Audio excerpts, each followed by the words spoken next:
Good morning. And before I say anything else, I need you to stop what you are doing for the next 20 minutes. Because what I'm about to share with you is going to change the way you think about your own body.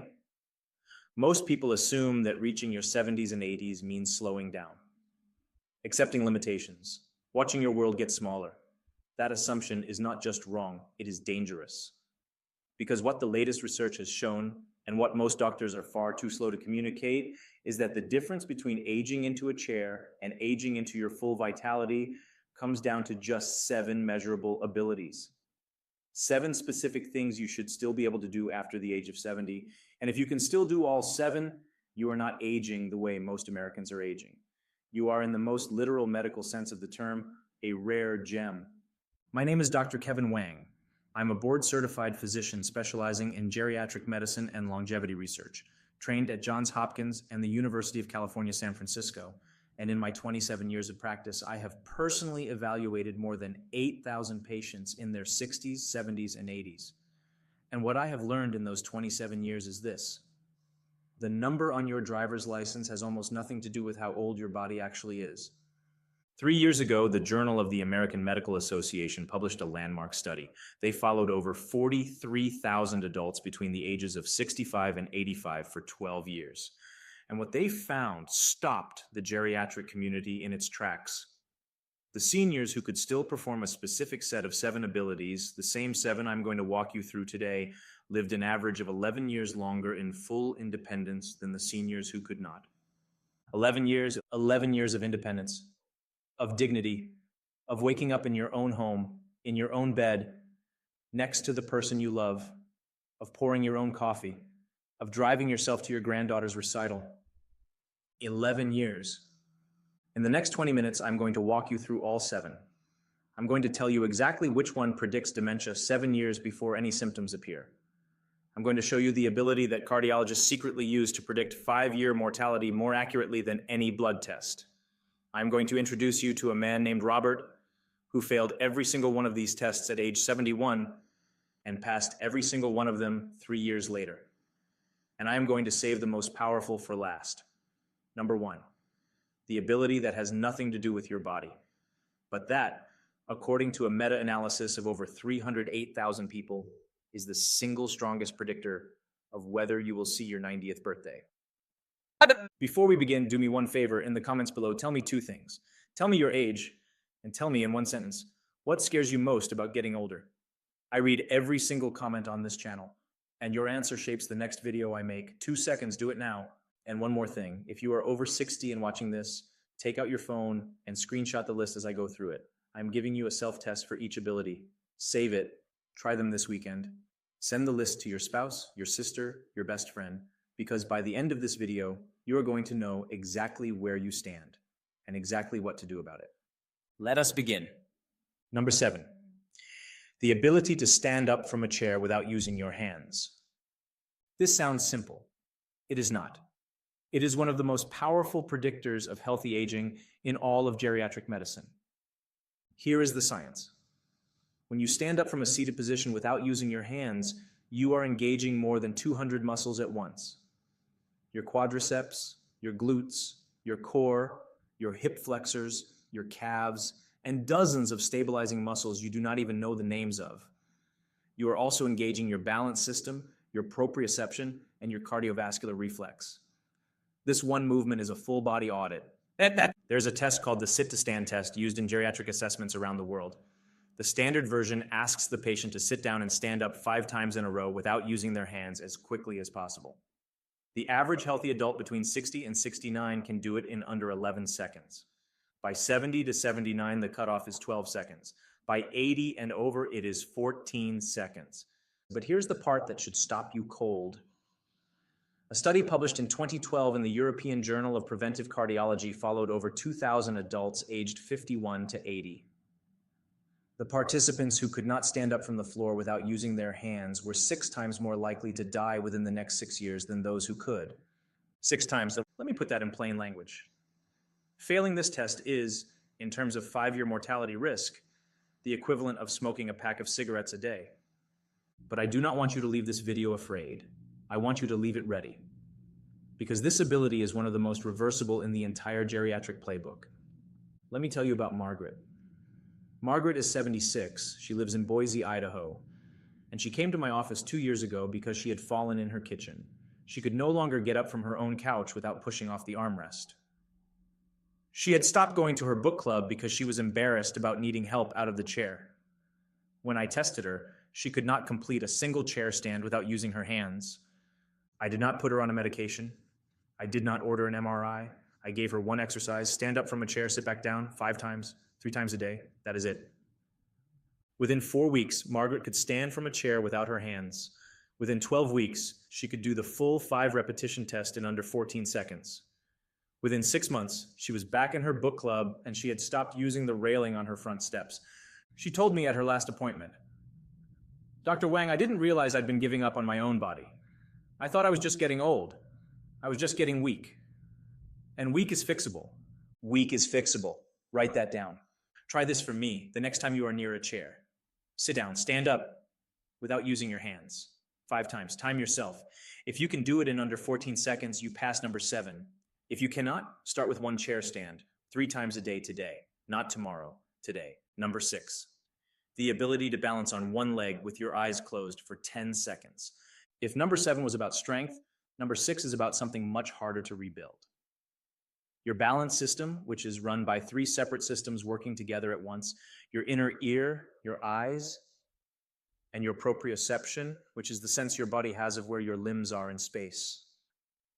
When you close your eyes, you take away the visual input. Now your balance is entirely dependent on your inner ear and your proprioceptive sense. And as we age, both of these systems degrade, silently, invisibly, until the day you fall. Here is the number that should get your full attention. A 2022 study published in the British Journal of Sports Medicine followed nearly 1,700 adults over the age of 50 for 7 years.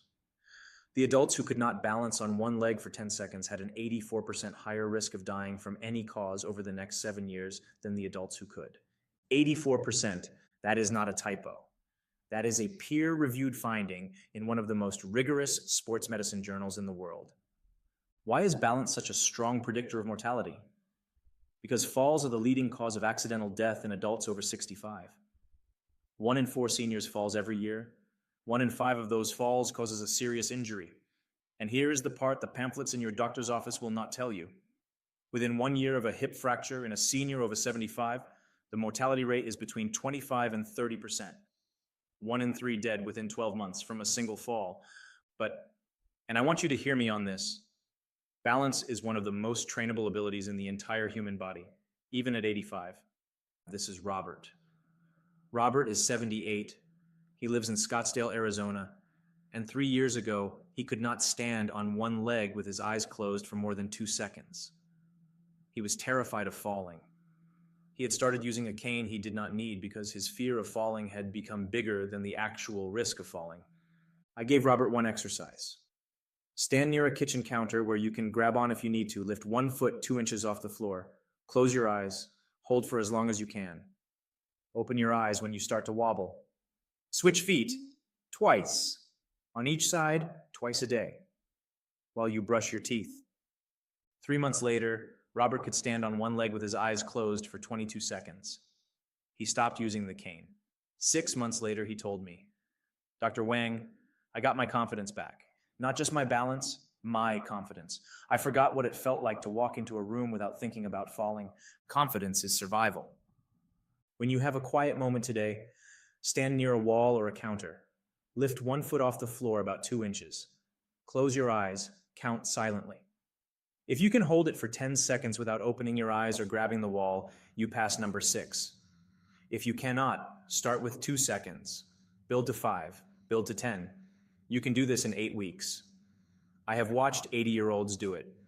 Number 5, the ability to walk a quarter of a mile without stopping. A quarter of a mile is 440 yards. It is 4 times around a standard high school track. It is about 5 minutes of normal walking. And in geriatric medicine, the quarter-mile walk is what we call a functional capacity test, the single best indicator of whether a senior will retain independence over the next decade. A study published in the journal Circulation followed nearly 2,400 adults aged 70 to 79 for 9 years. The participants who could not complete a quarter-mile walk without stopping were 3 times more likely to lose their independence within 5 years, meaning they could no longer live alone, drive themselves, or manage their own household. 3 times. The difference between living in your own home at 80 and living in your daughter's spare bedroom at 78, for many of my patients, is the ability to walk a quarter of a mile. But here's what almost no one understands. The reason a quarter-mile walk predicts independence is not actually about the legs. It is about the heart, specifically your cardiovascular reserve, the buffer your heart has between resting and maximum capacity. As we age, that buffer shrinks. By 75, most seniors are using 60 to 70% of their cardiovascular capacity just to sit upright and walk to the bathroom. There is no reserve left. So when something stressful happens, an infection, a heat wave, an emotional shock, the system collapses. Walking a quarter mile a day rebuilds that reserve within 12 weeks, even at 80. This is Dorothy. Dorothy's 81. She lives in Portland, Oregon. And last year she came to me because she had stopped walking from her front door to her mailbox. The distance was 60 feet. She had decided somewhere in the back of her mind that she was too old to make the walk, so she had her neighbor bring the mail in. For 3 years. She had not walked outside her own front door in 3 years. I asked her one question. Dorothy, when was the last time you felt the sun on your face? She did not have an answer. I did not give Dorothy a 12-week program. I gave her one assignment. Walk to your mailbox. Once, today. That is it. 3 months later, Dorothy was walking a quarter of a mile 4 days a week around her neighborhood. She had made 2 new friends, neighbors she did not know existed because she was now outside. She told me, Dr. Wang, I came back to life on the way to my mailbox. Find a path you can measure, a high school track, a quarter mile from your front door, the treadmill at the YMCA. Walk it. Do not push your pace. If you can complete it in under 8 minutes, you pass number 5. If you cannot finish without stopping, start with 200 feet tomorrow. Add 50 feet every 2 days.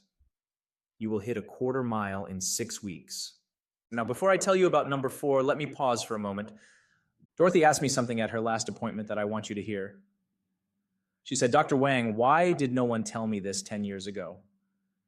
I lost 10 years to a chair I did not have to be in. That is the entire reason this channel exists. If any part of this video has hit you so far, if you are realizing right now that something in your daily life has been quietly stealing years from you, I need a favor. Hit subscribe right now, not because it helps me, it does not. The algorithm helps me whether you subscribe or not. Hit subscribe because somewhere out there is another Dorothy who has not walked to her mailbox in 3 years, and who is one search away from finding this video. When you subscribe and hit the bell, YouTube shows my videos to more seniors like you. And the next, Dorothy gets told 10 years earlier than this one did. Subscribe takes 2 seconds. It costs you nothing. And it is the single most powerful thing you can do for another senior right now.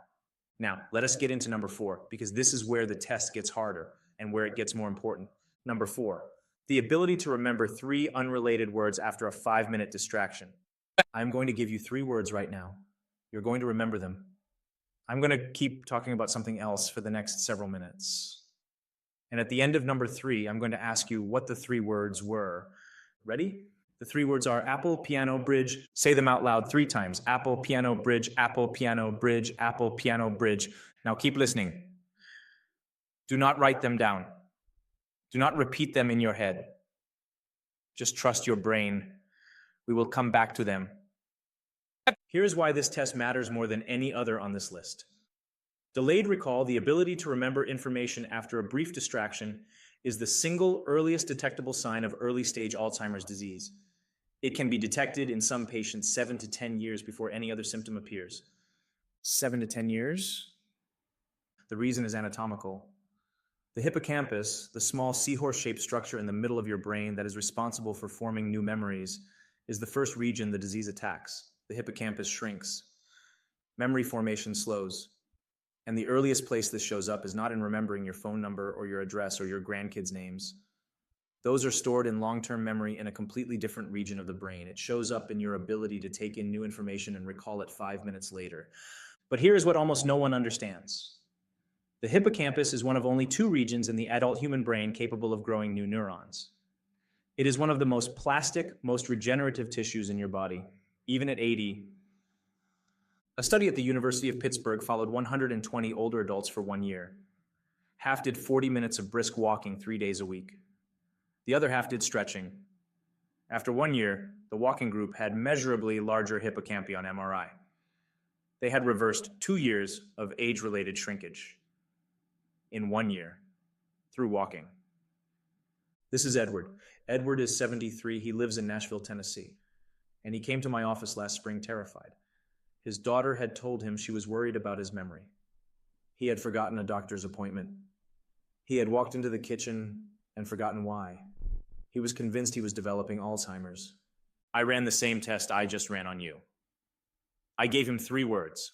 5 minutes later, I asked. He got all 3. He was fine. What Edward had was not dementia. What Edward had was 73 years of accumulated stress, 2 glasses of wine every night, and 6 hours of broken sleep.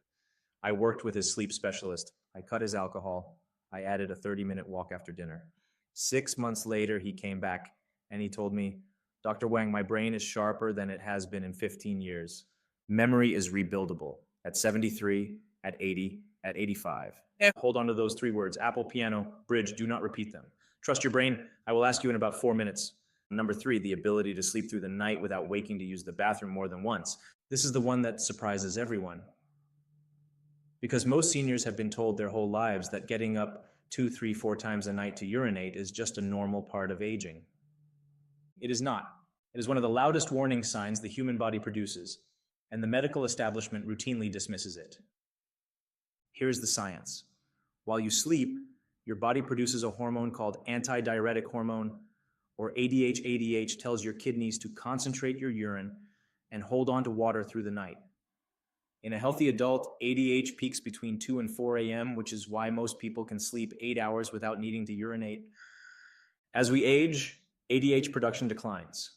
But, and this is the part nobody tells you, the speed of that decline is dramatically affected by your sleep quality, your evening hydration patterns, your caffeine timing, your alcohol consumption, your blood sugar regulation, and your prostate health in men or pelvic floor strength in women. Waking up to urinate more than once a night is not a random consequence of aging. It is a signal. A study published in the Journal of the American Geriatric Society followed 3,400 adults over the age of 60 for 5 years. The participants who woke up to urinate 2 or more times per night had a 42% higher mortality rate than the participants who slept through or woke once. 42% over 5 years. Why is the mortality risk so high? Because nocturnal urination disrupts your slow wave sleep, the deepest, most restorative phase of sleep, when your brain is being flushed of metabolic waste by what is called the glymphatic system. Think of the glymphatic system as your brain's overnight cleaning crew. They only work during slow wave sleep. Every time you get up to use the bathroom, you cut their shift short. Over months and years, the trash piles up. Cognitive decline, cardiovascular stress, immune dysfunction, all from a sleep cycle being interrupted twice a night. But for the majority of seniors I see in my clinic, nighttime urination is fixable, not with medication, with 3 small changes: and cut all liquids, including water, after 7 p.m., cut all caffeine after noon. And if you take a diuretic for blood pressure, ask your doctor to switch it to morning dosing. That is it. This is Patricia. Patricia is 72. She lives in Tucson, Arizona, and she came to me because she was waking up 4 times a night. She'd been sleeping like that for 9 years, 9 years of broken sleep. She had stopped trying new things. She had stopped enjoying her grandkids. She told me she felt like she was watching her own life from underwater. I made the 3 changes I just described. Within 3 weeks, she was waking once a night. Within 6 weeks, she was sleeping through. 6 months later, she told me, these are her exact words, Dr. Wang, I feel like someone turned the lights back on in my head. And I feel like someone turned the lights back on in my head. For the next 7 nights, count how many times you wake up to urinate. If the average is 1 or fewer, you pass number 3. If it is 2 or more, make the 3 changes this week. If it does not improve within 21 days, you need a sleep study, not a prescription. And one more thing. What were the 3 words I gave you 8 minutes ago? Apple, piano, bridge. If you got all 3, you pass number 4. If you got 2, you're still in the normal range, but it is time to start walking 30 minutes a day. If you got 1 or 0, please schedule a cognitive screening with your doctor this month. Not because something is wrong, but because catching it early is the difference between 10 more years of independence and 3. Number 2, the ability to feel genuine excitement about something happening in the next 6 months. I know what you might be thinking. Dr. Wang, that is not medical, that is emotional, that is philosophy. Hear me out, because the science on this one is more rigorous than almost anything else in this video. A study at the University of Michigan followed 7,000 adults over the age of 50 for 10 years. They measured something called positive future orientation, the ability of a person to identify and feel excited about a specific event coming up in their life. The seniors who could name something they were genuinely looking forward to had a 32% lower mortality rate over the next decade than the seniors who could not. 32%. Why? Because anticipation, the act of looking forward, is one of the most powerful regulators of the dopaminergic reward system in the human brain.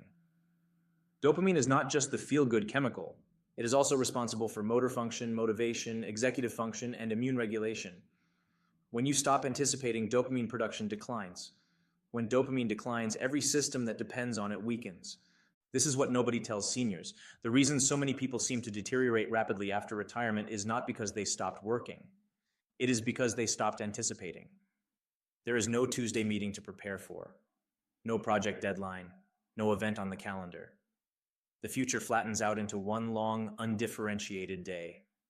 And the brain, the same brain that lit up at the thought of a vacation when you were 40, slowly stops lighting up at all.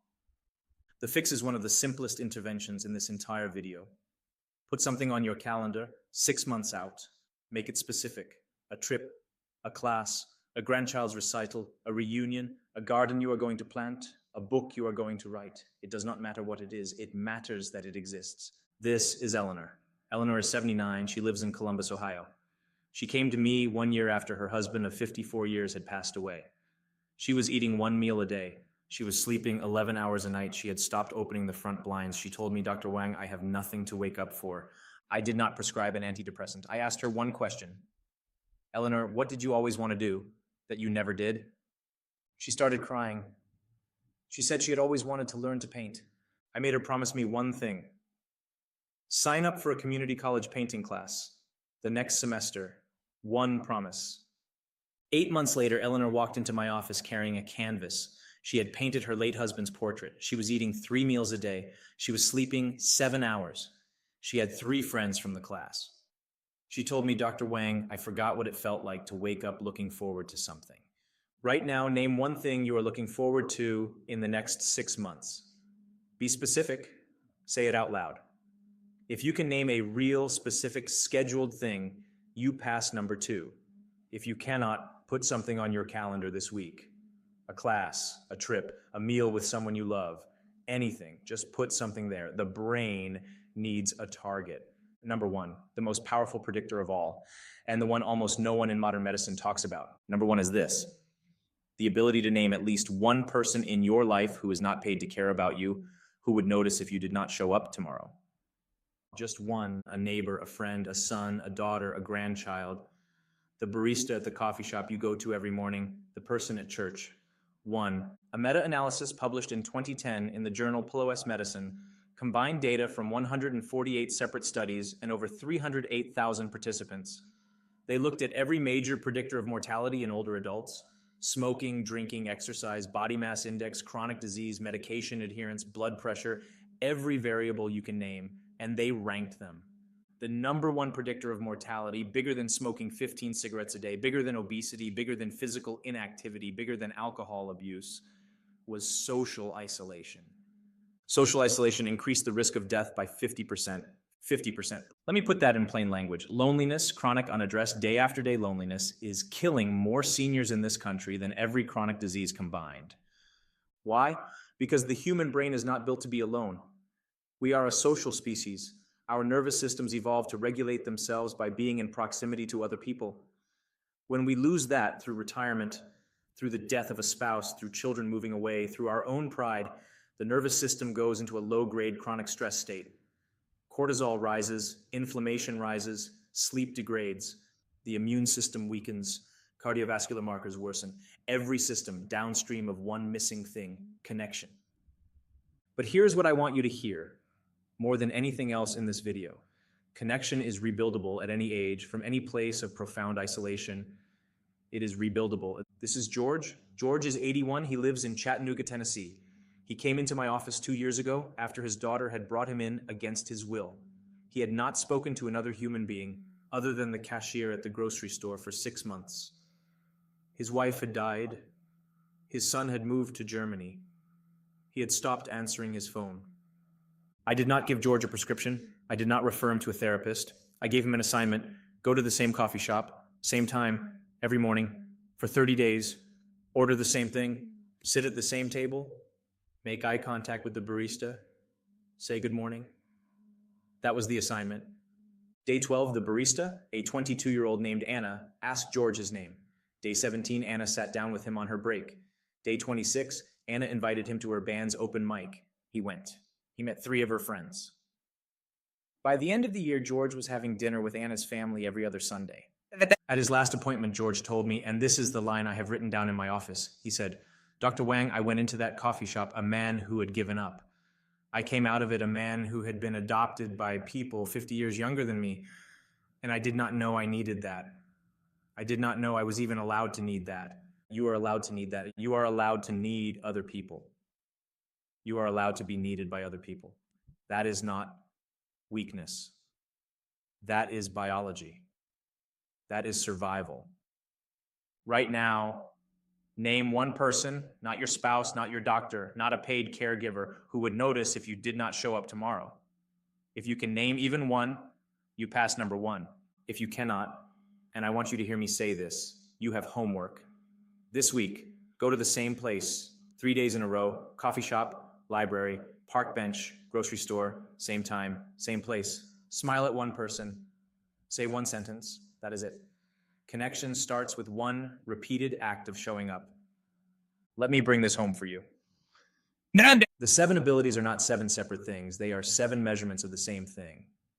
Whether you are still alive in the deepest sense of the word, whether your muscles are still working, whether your balance is still holding, whether your heart still has reserve, whether your brain is still forming memories, whether your sleep is still restoring you, whether your future still pulls you forward, whether your life still has someone in it. If you passed all 7, you are a rare gem. You are in the rarest 6% of human beings over 70 on this planet. You should be proud, and you should protect what you have, because every one of these abilities can be lost if you take it for granted. If you passed 4, 5, or 6, you are doing better than most. The ones you failed are your map. They are not a verdict. They are an instruction. If you passed 1, 2, or 3, please hear me. You are not too far gone. Every patient I described in this video, Margaret, Robert, Dorothy, Edward, Patricia, Eleanor, George, every one of them was failing more abilities than they were passing when they walked into my office. Every one of them came back within months, transformed, not by medication, by small, repeated, deliberate acts. Stand up, balance, walk, remember, sleep, anticipate, connect. You are not too late. You are exactly on time. 3 things before you go. First, screenshot this list. Send it to one person you love who is over 60. Tonight, not tomorrow. The reason most seniors lose these abilities is not because they wanted to. It is because no one told them in time. Be the person who tells them. Second, in the comments below, tell me which number was hardest for you, just the number, 1 through 7. I read every comment, and the number that comes up most becomes its own dedicated video next month. Third, if you are not subscribed, hit the subscribe button right now and turn on the notification bell. Not for me, for the next Eleanor, for the next George, for the next senior who is one search away from finding this video and finding their way back. Next week, I am going to walk you through the single most important morning routine for adults over 70. The 7 things you can do in the first 30 minutes after waking up that, according to a 2024 NIH study, can extend your healthy lifespan by up to 8 years. Make sure you are subscribed so you do not miss it. Because you matter, you are absolutely worth it. And I will see you in the next one.